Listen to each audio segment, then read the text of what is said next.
तो ये खतरे की घंटी बीजेपी के लिए है। बीजेपी तो आत्ममंथन चल रहा है, मुख्यमंत्री कौन बनेंगे, ये चलेंगे या बदलेंगे, ये तो आप बीजेपी इसका जवाब ही नहीं दे पा रही।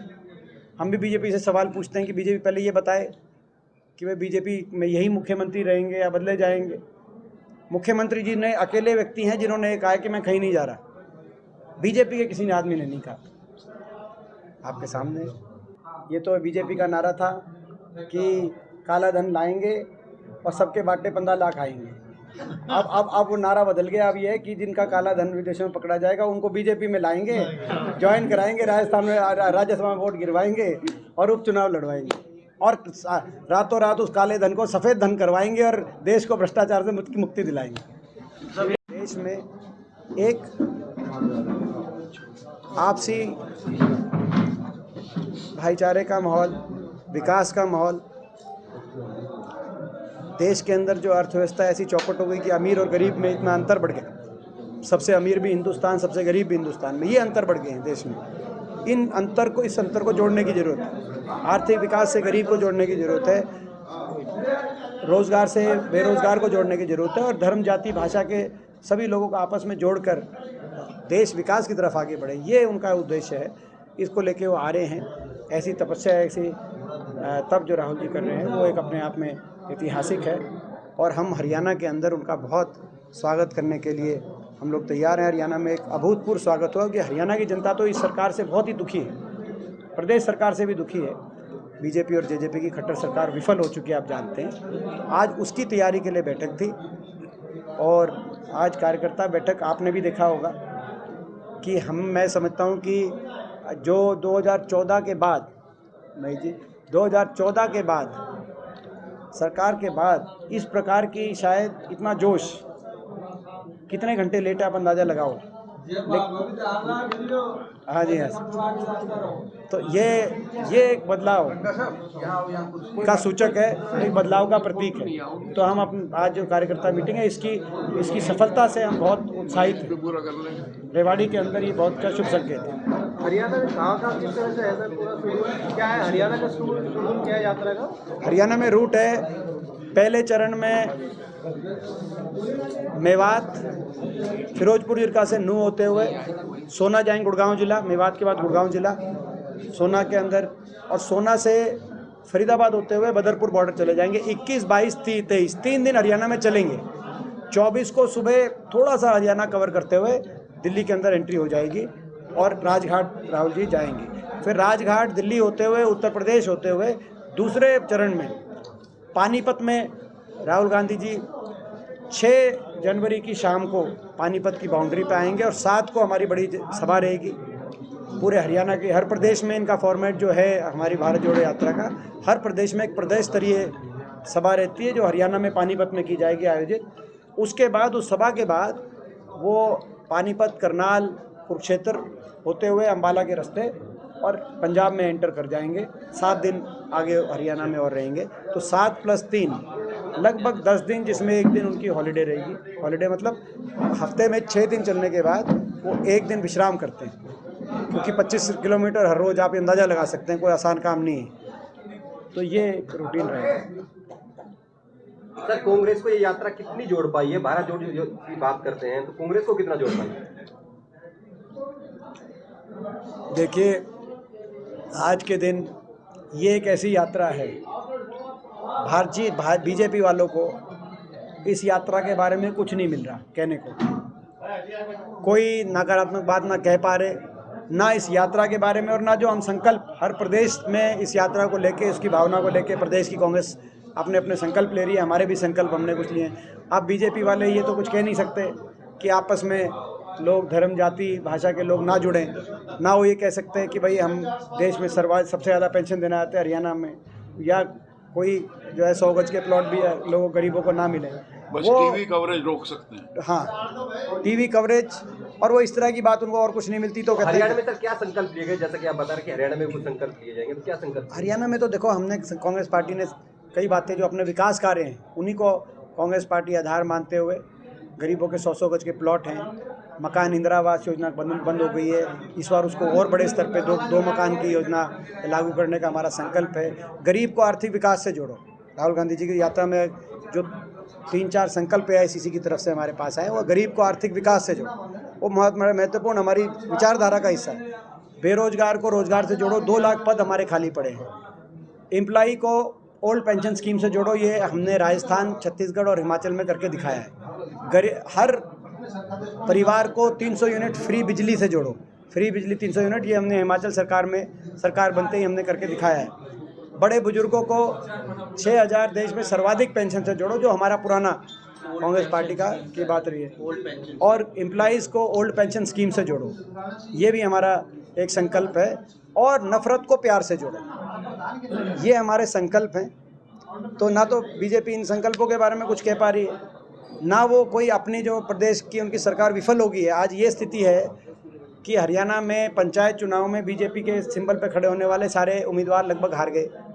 आदमपुर के अंदर सारी बीजेपी ने जोर लगाया, चौटाला परिवार सारा एक तरफ था, भजनलाल परिवार सारा एक तरफ था, उसके बावजूद मात्र कुछ चंद हज़ार वोटों से जीते। कांग्रेस पार्टी के वहाँ पे 42% वोट आए, जो एक बहुत बड़ा हम अपने आप उपलब्धि मानते हैं। हर वर्ग की हमें वोट मिली, हर उदाहरण के तौर पे SC बूथ पे हम जीते सरकार होने के बावजूद। तो ये खतरे की घंटी बीजेपी के लिए है। बीजेपी तो आत्ममंथन चल रहा है, मुख्यमंत्री कौन बनेंगे, ये चलेंगे या बदलेंगे, ये तो आप बीजेपी इसका जवाब ही नहीं दे पा रही। हम भी बीजेपी से सवाल पूछते हैं कि बीजेपी पहले ये बताए कि वे बीजेपी में यही मुख्यमंत्री रहेंगे या बदले जाएंगे। मुख्यमंत्री जी ने अकेले व्यक्ति हैं जिन्होंने कहा कि मैं कहीं नहीं जा रहा, बीजेपी के किसी आदमी ने नहीं कहा।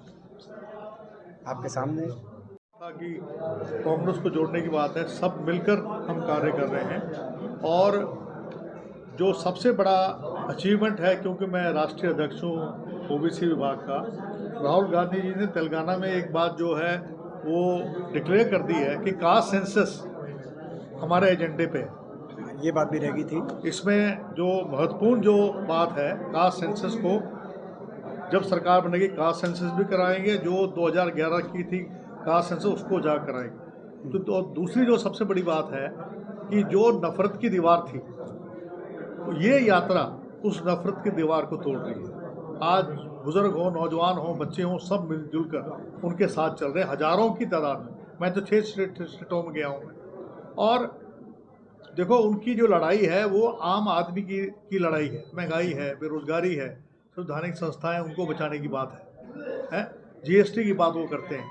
तो वो अग्निपथ की बात, अग्निपथ जो योजना है उसके बारे में विशेष रूप से उन्होंने बात करी। और मैं जो हिमाचल के अंदर अग्निपथ एक बहुत बड़ा मुद्दा था, जो ओल्ड एज पेंशन थी, वो बड़ा एक जो पेंशन, पुरानी पेंशन को लागू करना। तो राहुल गांधी जी की जो यात्रा है उसमें भाईचारा कायम करने की बात है, विकास करने की बात है। और मैं समझता हूँ इस यात्रा से, मैं कहता हूँ कि अगर मोदी जी का कोई विकल्प इस देश में है तो राहुल गांधी जी। और अग्निपथ से हमारा भी इलाका, जैसे कैप्टन साहब ने कहा, सर्वाधिक अगर कोई प्रभावित इलाका है तो ये इलाका है। 5000 रुपये वो होती थी पक्की भर्ती फौज में, अब ये जो ऑल इंडिया का आया है इसमें मात्र 900 सीट वो आई हैं वैकेंसी अग्निवीरों की। और 900 में भी जो है 4 साल के बाद मात्र 250 पक्के रहेंगे। आप अंदाज़ा लगा सकते हो कि, और वो 5000 में से सबसे ज़्यादा, मैं ये कहूँगा अगर सबसे ज़्यादा किसी ज़िले के होते थे तो वो जो है शायद रेवाड़ी ज़िले के सबसे ज़्यादा मैक्सिमम सर्विसमैन भी। तो ये एक बहुत बड़ा हमारे लिए इशू है। गुजरात चुनाव जो हुई, गुजरात में बीजेपी ने पहले से बढ़ के सीटें ली, तो हरियाणा में आप किस हिसाब से मानते हैं कि सीटें कट जाएंगी? क्योंकि गुजरात चुनाव के साथ 9 प्रदेशों में चुनाव है, गुजरात को छोड़ के 8 प्रदेशों में। उन 8 प्रदेशों में बीजेपी हारी। दिल्ली में MCD हारी तो हिमाचल के अंदर कांग्रेस से हारी, राजस्थान के उपचुनाव में कांग्रेस जीती तो छत्तीसगढ़ के उपचुनाव में भी कांग्रेस जीती, उत्तर प्रदेश में सपा और RLD गठबंधन जीता, तो उड़ीसा के अंदर BJD जीती। अभी 9 स्टेटों में एक साथ चुनाव हुए, 9 प्रदेशों में, 9 प्रदेशों में से 8 प्रदेशों में लोगों ने बीजेपी को हराने का काम किया, जिसमें जहां कांग्रेस थी वहां कांग्रेस जीती, जहां कांग्रेस नहीं थी या कमज़ोर थी जैसे दिल्ली की MCD या उत्तर प्रदेश, वहाँ रीजनल पार्टीज़ को जिताने का काम किया।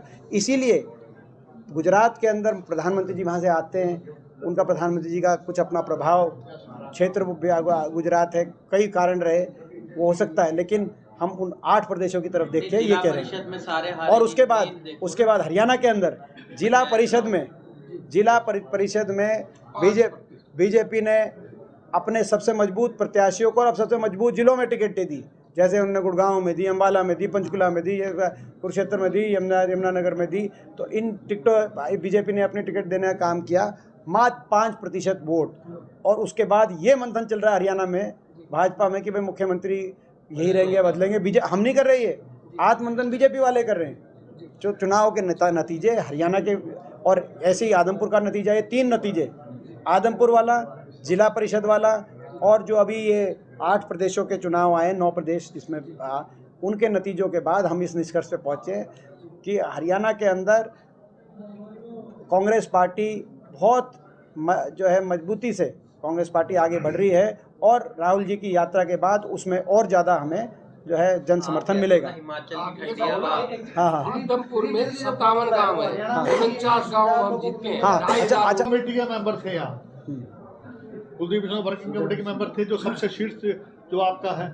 आज किसके सदस्य हैं? प्रदेश कार्य करने के। उनका मुंह है ये बात कहने का। उनको तो उनने तो जो अपने पिता थे भजनलाल जी की बात नहीं मानी, कांग्रेस छोटी। नहीं, मेन तो अपने पुत्रों मुंह में अपने बेटे को टिकट दिलवाने के लिए बीजेपी में गए वो। और जो ईडी और सीबीआई के जो छापे जो उनके रखे थे, उससे बचने के लिए वहाँ गए।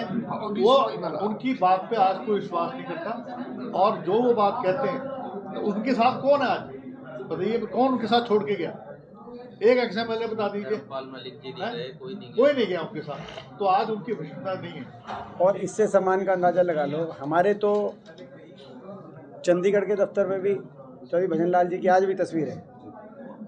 हमारे AICC के अंदर भी सारे कांग्रेस के मुख्यमंत्रियों की जहाँ पर है वहाँ पे चौधरी भजनलाल जी का नाम आज भी अंकित है। हमारे हर हिसार के कांग्रेस कार्यालय में भी। ये तो अभी भाजपा के हिसार के कार्यालय में नहीं, दिल्ली तक तो कहाँ पहुँचेंगे, बीजेपी के कार्यालय तक या चंडीगढ़ तक कहाँ पहुँचेंगे। तो ये तो चौधरी भजनलाल जी का जो सम्मान था हमारे उनके परिवार का कांग्रेस पार्टी में, तो ये तो खैर, ये कप्तान साहब ने कहा, ये तो बीजेपी का नारा था कि काला धन लाएंगे और सबके बाटे 15 लाख आएंगे। अब वो नारा बदल गया। अब ये है कि जिनका काला धन विदेशों में पकड़ा जाएगा उनको बीजेपी में लाएंगे, ज्वाइन कराएंगे, राजस्थान में राज्यसभा में वोट गिरवाएंगे और उपचुनाव लड़वाएंगे, और रातों रात उस काले धन को सफ़ेद धन करवाएंगे और देश को भ्रष्टाचार से मुक्ति दिलाएंगे।